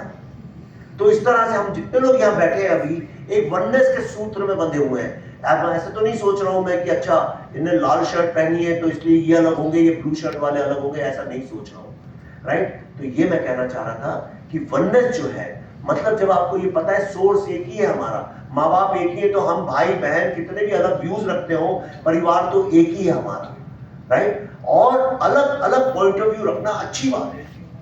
इस दुनिया को हम किस तरह से देखते हैं, जितने ज्यादा पॉइंट्स ऑफ व्यू होते हैं, जितने ज्यादा पॉइंट ऑफ व्यू सुनोगे उतना ज्यादा तुम वननेस के करीब पहुंचोगे। जितने कम पॉइंट ऑफ व्यू सुनोगे उतने डिवाइडेड रहोगे, एक दूसरे से नफरत करोगे, लड़ोगे, मरोगे, काटोगे एक दूसरे को। या सर आपने बात की क्रिएटिविटी और एटीट्यूड के बारे में, तो सर जैसे कि यहाँ पे बहुत सारे ऐसे बच्चे होते हैं जो करना तो बहुत कुछ चाहते हैं लेकिन उनके पेरेंट्स उनको सपोर्ट नहीं करते। जैसे अगर वो कुछ नए या सिंगर बनना चाह रहा है, वो एज ए आर्टिस्ट में आना चाह रहा है, तो बहुत ऐसे कम बच्चे होते हैं जो खास करके पूर्वांचल में ऐसा है कि बच्चों को मतलब उस फील्ड में कैसे वो अपनी चीज़ को ग्रोथ करे या फिर उस क्रिएटिविटी को कैसे वो पहचाने है, इसके बारे में। देखो यार, क्रिएटिविटी, मेरा अनुभव ये है जीवन में कि क्रिएटिविटी, पहली बात तो गाना गाना और डांस करने को क्रिएटिविटी नहीं कहते, वो वो आर्ट है, वो एक स्किल है जो कोई भी सीख सकता है। क्रिएटिविटी जो होती है वो एक अलग चीज है, उसके लिए 4 घंटे लगेंगे बताने में, लेकिन एक संक्षिप्त में बता सकता हूं कि क्रिएटिविटी जो है वो तुम किस नजर से दुनिया को देखते हो। क्या तुम इस नजर से देखते हो कि सब कुछ फ्लीटिंग मतलब सब बह रहा है, एक नदी है ओके जो बह रही है, राइट, और उससे तुम अपनी एक छोटी सी नहर निकाल के उससे खेत को सींचते हो, यही क्रिएटिविटी है। जो एलिमेंट्स अवेलेबल है इस दुनिया में उसी में से कैसे तुम कोई चीज निकालते हो जो कि सोसाइटी के लिए किसी वैल्यू की बनती है, वही क्रिएटिविटी। अगर तुमने कुछ किया और उसकी कोई वैल्यू नहीं है, तुम घर में बैठ के अगर अकेले गाना गा रहे हो तो उस गीत का कोई मतलब नहीं है, वो तुम्हारे सुख के लिए, तुम्हारे भोग के लिए। तो क्रिएटिविटी एक ऐसी चीज है जिसको कोई लगाम नहीं दे सकता। अगर बीच में ताकत होती है तो तुम कभी हिमालय पे जाओ तो वहां पे काला बड़ा सा पत्थर होगा, उस पत्थर चट्टान होगी, उसको तोड़ के देखो बीच में से छोटा सा पौधा निकला होगा। तो क्रिएटिविटी अगर तुम्हारे अंदर है और तुम क्रिएटिवली सोचते हो, दुनिया की कोई ताकत नहीं रोक सकती। माँ बाप भी जो है वो अगर तुम वाकई में क्रिएटिव हो क्यों रोकेंगे भाई, और कितना भी रोक ले क्या रोक पाएंगे? विश्व में कोई रोक पाया है? वो संभव ही नहीं, उसकी ताकत ऐसी, उसकी ऊर्जा ऐसी है। अब बाहर निकल सके तो वो क्रिएटिविटी नहीं है, फिर वो क्रिएटिव बनने की कोशिश है। मतलब तुम बनना चाह रहे हो किसी और की तरह, तुम खुद वो नहीं हो। यानी शाहरुख खान जैसी हेयर स्टाइल रखने से कोई शाहरुख खान नहीं है, राइट? तो तुम वो नहीं हो।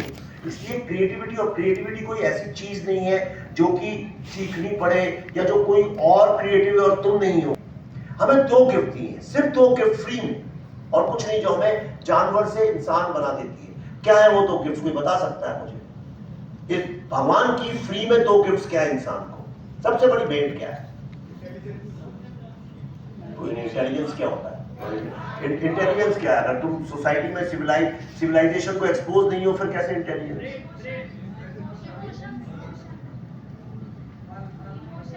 ना ना ना ना।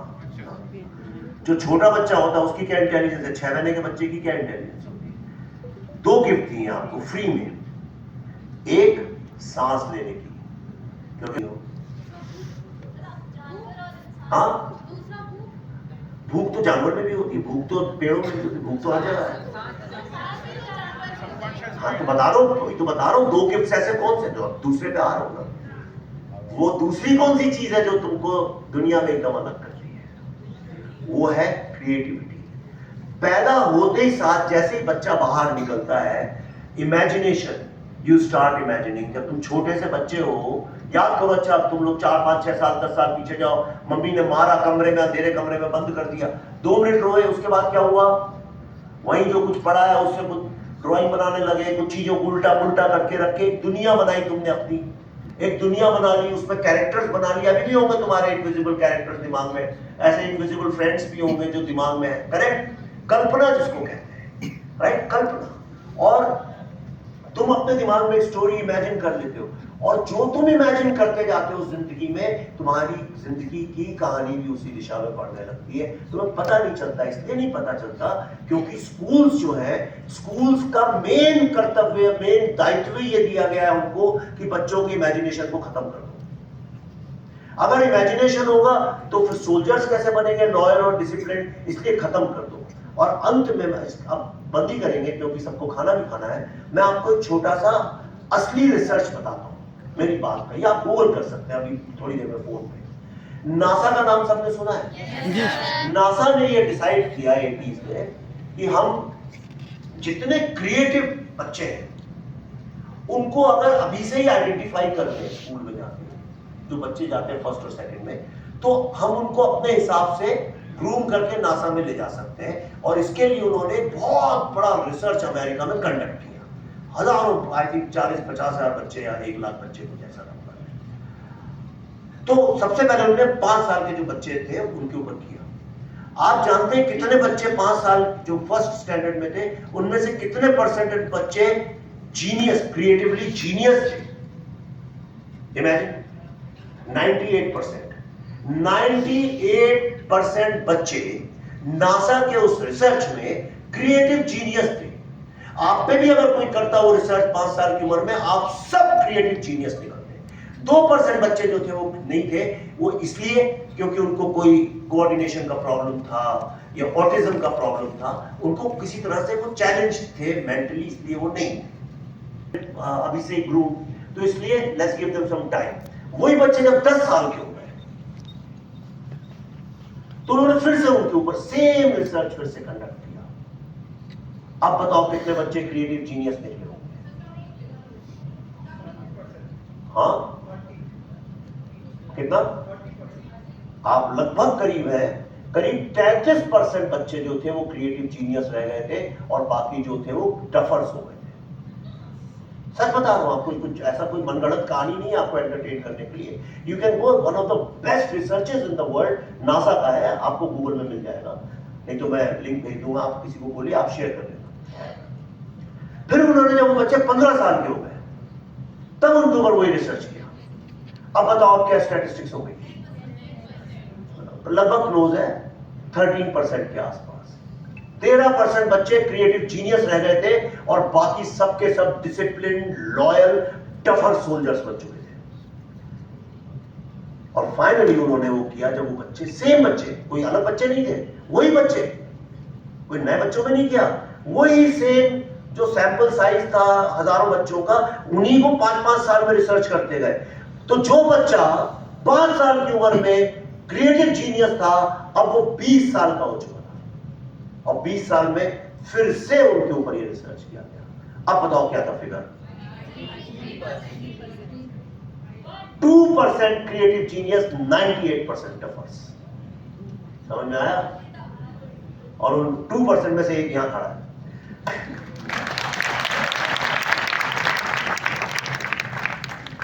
ये प्रॉब्लम है इस दुनिया का, इसलिए इस दुनिया में इतनी लड़ाई है, इसलिए इस दुनिया में इतनी क्लेश है, क्योंकि बेसिक सी ऐसी बात जो कि यानी एक 5 साल का बच्चा समझ सकता है, ये बात 20 साल के लोगों को नहीं समझ में आती। 5 साल का बच्चा जानता है कि हम सब एक हैं। 5 साल का बच्चा जानता है कि अंधविश्वास चल रहा है। 5 साल का बच्चा जानता है कि ये जो चल रहा है बकवास है, ये जो रोना धोना चालू है 2 मिनट में सब सही होने वाला है। 5 साल का बच्चा ज्यादा जानता है कि मम्मी पापा में जो झगड़ा हुआ है सब ऐसे ही अभी ठीक हो जाएंगे, अभी अंदर चले जाएंगे, अच्छी अच्छी बात करने लगेंगे। पर 20 साल का बच्चा घबरा जाता है, वो भी उसमें इन्वॉल्व हो जाता है लड़ाई में माँ बाप की, वो माँ की साइड लेने लगता है या पिताजी की साइड लेने लगता है। राइट? क्रिएटिविटी एक ऐसी चीज है जो भगवान ने तुमको गिफ्ट दी है, जिसके लिए तुम्हें कोई स्कूल, एजुकेशन, किसी चीज की जरूरत नहीं है। किसी भी वक्त कहीं से तुम क्रिएटिविटी को चालू कर सकते हो। लेकिन म्यूजिक, गाना गाना, डांस करना, ये सब क्रिएटिविटी नहीं है, ये स्किल्स है, ये आर्ट फॉर्म है। पेंटिंग बनाना आर्ट फॉर्म है, तुम स्कूल में जाओ सीख सकते हो, पर कहीं स्कूल ऑफ क्रिएटिविटी देखा है? नहीं ना। मैं शुरू कर रहा हूं अभी 3 साल में, मैंने जिंदगी में एक ही उद्देश्य बनाया, मैं स्कूल ऑफ क्रिएटिविटी शुरू करना चाहता हूं और मैं चाहता हूं कि भारत के बच्चों को मैं ट्रेन करूं इस बात में।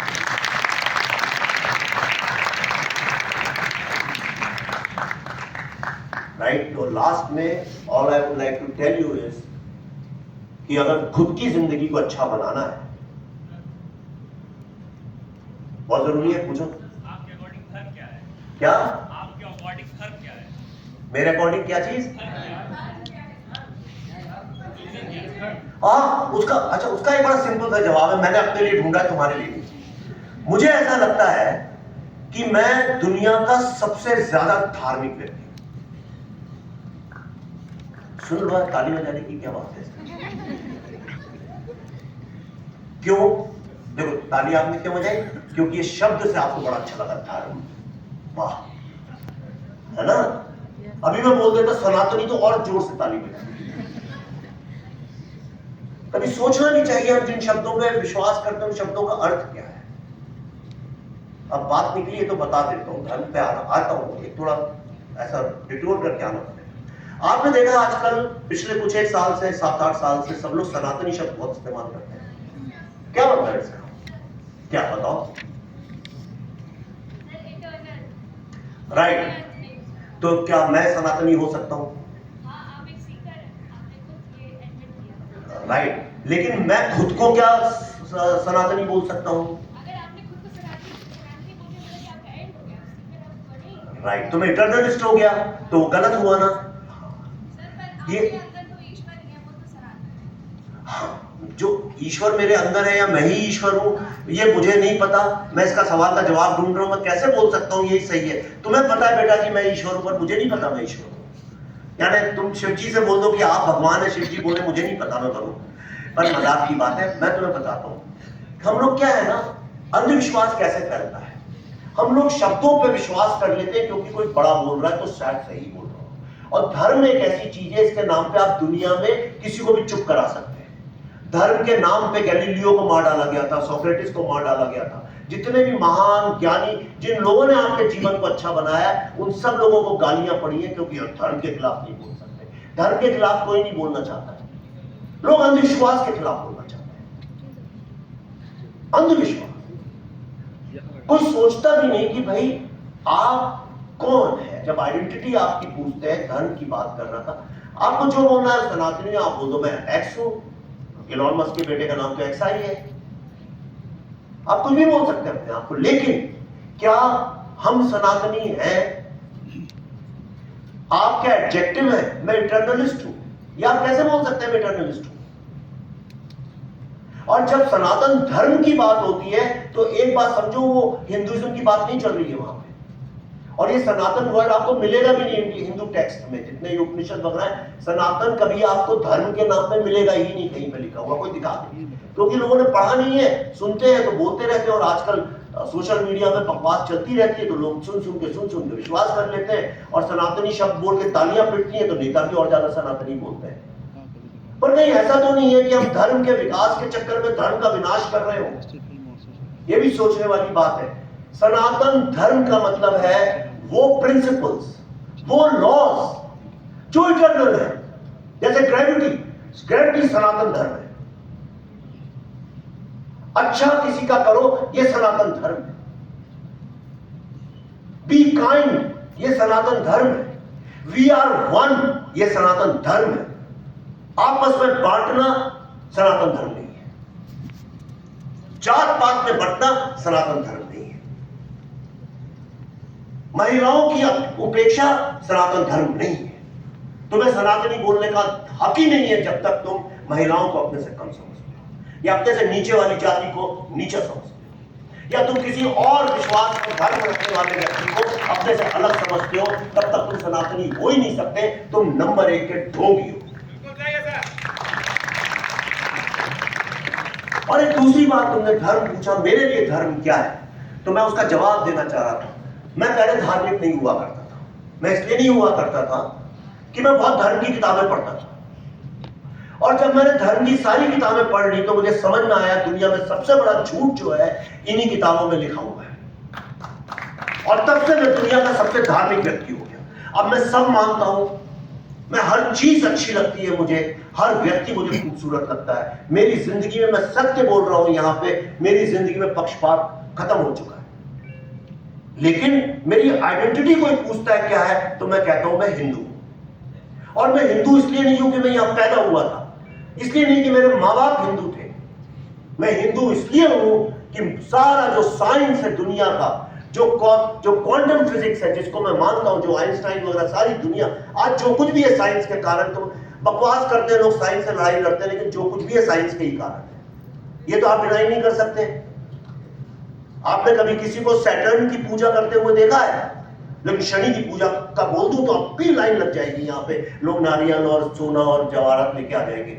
लेकिन मैं कहूं सैटर्न की पूजा करनी है, सब मुझे गाली देके भाग जाएंगे। मैं कहूं सैटर्न जो है वो तो एक ग्रह है, उसमें ऋषि रहते हैं हमारे, तो कोई नहीं मानेगा। मैं कहता हूं शनि सब मान लेंगे।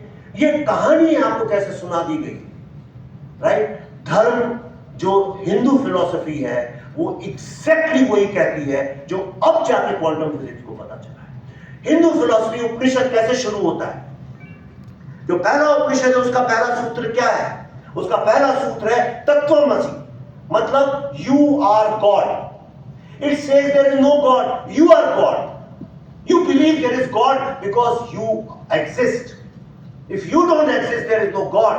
God is your creation. You are God. और तुम में exactly वही शक्ति है। तुम्हारे शक्ति शब्द तो हमारा निकला है ना देवियों से। तुम में वही शक्ति है जो ईश्वर में है। एक्चुअली उनका कहने का मतलब जो अगर उसको अच्छे से समझा जाए तो ये है कि इस दुनिया में जितनी ताकत है, जो एनर्जी है इस वर्ल्ड की, वो सारी एनर्जी तुम्हारे अंदर है। मतलब जो प्रॉपर्टी एक पेड़ की लकड़ी की है, आपको लगता है इसको काट के छोटा कर दिया तो इसकी प्रॉपर्टी चेंज हो गई?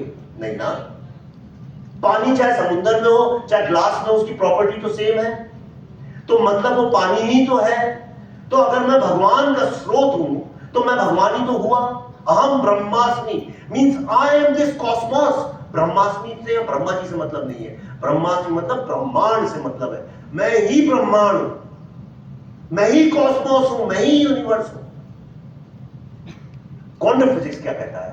आज इतने हजारों 5-10 हजार साल के बाद आज जो मॉडर्न लेटेस्ट कल का क्वांटम फिजिक्स क्या कहता है कि an atom of your body has the same power as the energy of this entire cosmos. Correct? ये क्वांटम फिजिक्स कहता है। अब लास्ट में बताता हूं, शिव जी का नाम सुना होगा आपने। शिव जी का तांडव नृत्य के बारे में सुना है आपने। उस तांडव नृत्य की क्या खास बात है कि जब वहां शिव दिखते तब वहां होते नहीं, और जब नहीं दिखते तब वहां होते हैं। इसे कहते हैं cosmic dance of Shiva, right? और आज जो नोबेल प्राइज विनिंग फिजिसिस्ट है, नोबेल प्राइज विनिंग साइंटिस्ट है, अगर आप उनके पेपर्स और उनकी बुक्स पढ़िए, हर व्यक्ति शिव जी के तांडव नृत्य की बात करता है। मालूम क्यों? क्योंकि जो पार्टिकल साइंस है, मतलब छोटे से छोटे अणु की जो साइंस है, सबसे मॉडर्न साइंस जो दुनिया की, उससे ज्यादा एडवांस मॉडर्न कुछ नहीं, उसी से आजकल सब कुछ चलता है, कंप्यूटर सब। वो क्या बोलती है? तो वो एक मीलों लंबा स्विट्जरलैंड में, आपने नाम भी सुना होगा उसका, इसीलिए जो सर्न जो लैब है वर्ल्ड की नंबर 1 लैब स्विट्जरलैंड में, उस सर्न लैब के सामने जब आप जाते हो तो शिव की, नटराज की बहुत बड़ी तांडव नृत्य की वो लगी है। सुना है ना? क्यों लगी है? इसलिए लगी है क्योंकि जो शिव का तांडव नृत्य है वो आज के साइंस ने जाके उसको प्रूव किया है। वो ये है कि लंबा सा, मीलों मीलों लंबा एक टनल, और उसमें जब पार्टिकल छोड़ते हैं तो पार्टिकल जहां तुम्हें दिखता है वहां नहीं होता, और जहां नहीं होता है वहां दिखता है। Exactly like Shivas cosmic dance. समझ में आया? इसलिए मैं हिंदू फिलॉसफी को बिलीव करता हूं, क्योंकि that is the only philosophy in the world जो कि आज साइंस प्रूव कर रहा है और जो बात समझ में भी आती है। करेक्ट? तो दैट वे धर्म क्या है? धर्म वही है जो यूनिवर्सल लॉज है, जो यूनिवर्सल प्रिंसिपल्स है। वो ये कि खूबसूरती, जैसे नहीं कहते beauty lies in the eyes of the beholder, right? Correct? तो मुझे बताओ, फिर तो हर कोई दुनिया में ब्यूटीफुल है, क्योंकि हर किसी को कोई ना कोई ब्यूटीफुल लगता है। तो आप क्यों फिर हम बोलते हैं ये खूबसूरत है, ये खूबसूरत नहीं है? क्योंकि हम अपने दिमाग में डिवाइड कर रहे हैं उसको। Thank you very much.